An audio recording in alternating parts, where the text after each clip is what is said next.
Well, good morning, Ian. It's lovely to be able to talk to you again after our fascinating meeting that we had last night. And I'd like to introduce you to the audience. I understand that you've had a career in the oil industry as an executive, and that you worked with Schlumberger and on contracts for BP amongst other oil companies.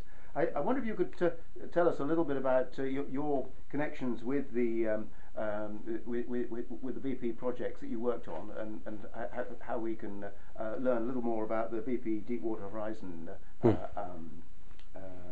events. Well, it's an interesting question, because actually my most vivid memory of contact with BP was when I was based in Houston, Texas, working with part of Schlumberger called Dow Schlumberger, a company that specialised in well construction and well stimulation. And our manager in Alaska was bidding for a major part of the work with BP on the North Slope. Yeah. And he gave me a call and said, "Ian, I'm bringing this BP manager down to Houston. We need to entertain this guy, because it's a very significant contract that we're negotiating here." And so we took him out to dinner, and then the manager, Charlie, a lovely guy, Charlie, and his colleague Alan, they took me aside and said, "Ian, this guy wants to go on to one of the clubs afterwards." And assuming, of course, that my detailed knowledge of the gentlemen's club scene in Houston could be brought to bear. Anyway, I suggested that we were on Westheimer in Houston, and I suggested that we should go to the Colorado Club just up the road. And sure enough, we went to the Colorado Club about 11 o'clock in the evening, and by 2 o'clock in the morning, the BP manager had run up a bill of $2,000 for all the private dances that he had. And in the scheme of things, $2,000 plus dinner on expenses for the BP manager was small potatoes compared to the $13 million value of the contract.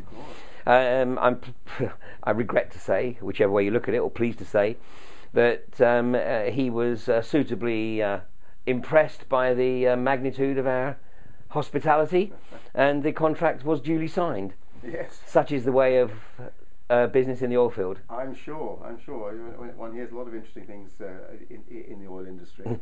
And they're never dealing in small numbers, are they? Unfortunately not. Yes. Or fortunately not, whichever way you look at it. So you worked for quite some years for Schlumberger? I was with Schlumberger for 20 years. Yeah.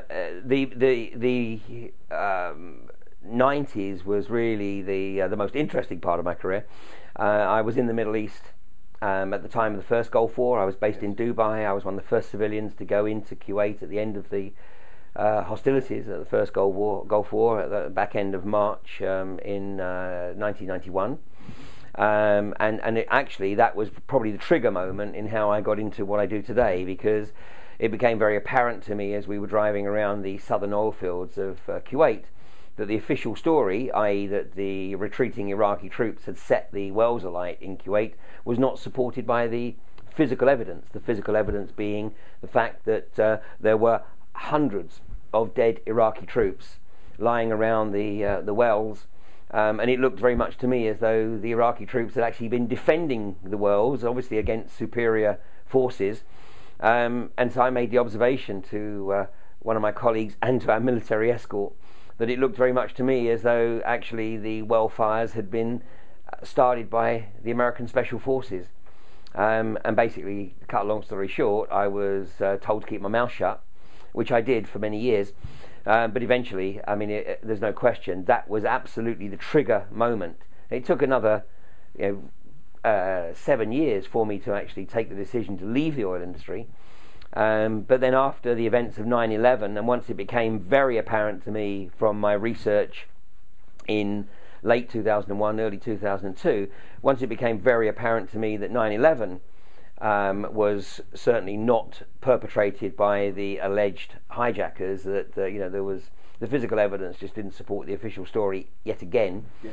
And that was the point at which I decided that it was time to actually take a completely new look at orthodox versions of history. Before we go on to your great change in your life, Would you have any comments on 9/11, for example? I've seen a video where you can see a series of explosions blowing out of the side of the building as it's coming down. Would you have anything?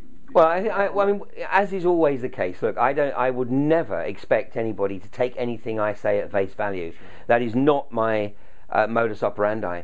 My sole intent is to sow seeds and to encourage people to actually research these incidents for themselves, because we live in a wonderful time in many respects.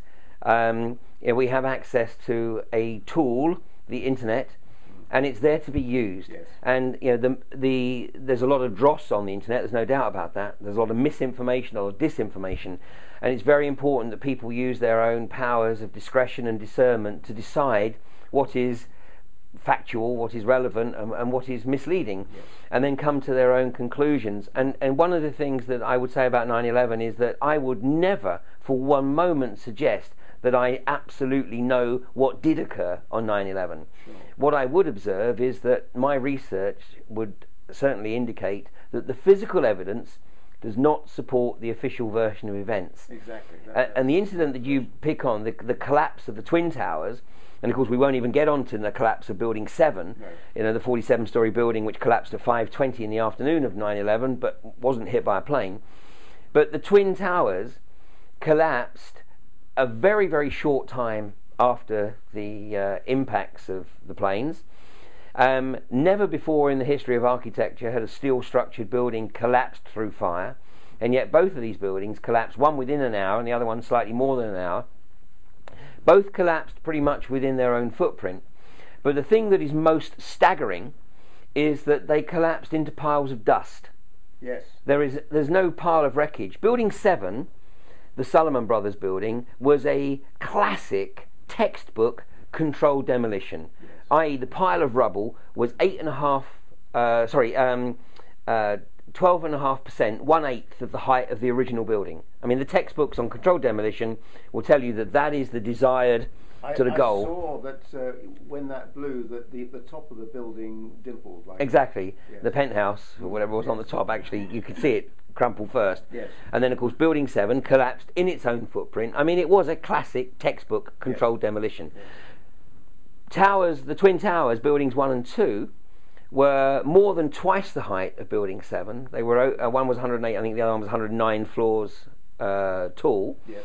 And if they had been textbook controlled demolitions, then they would have left a pile of rubble that would have been 12.5% of the original height, i.e. 1/8 of the original height. So actually the pile of rubble would have been about 13 to 14 stories high. Yes. But as the photographic evidence clearly demonstrates, there was nothing. I mean, absolutely nothing. And of course, the thing that is very important about the collapse of the Twin Towers is that normally with a controlled demolition, the buildings are stripped of everything. They're stripped of all office furniture, or the electrical conduit, or the plumbing, or the bathroom furniture. They are shells. Yes. So that 12.5% assumes that the building is stripped out. These buildings were working cities. 50,000 people could have been in buildings 1 and 2 at the times they collapsed. Yes. Fortunately, the number, obviously, who were killed was a lot less. But the reality is that I don't profess to know exactly what did occur. In fact, there is no known technology in the public domain. It's okay. You'll be waiting. Okay. There's no known technology in the public domain that would cause that to occur. So that's why I say I don't profess to be able to state what did occur, but I do encourage people to take a look at the photographic evidence or the film footage that's on the web, yes. And what they will see is these textbook collapses. One of Building 7, which was an orthodox collapse, but Towers 1 and 2, something pulverized those buildings. Very strange indeed. Yes, okay, thanks.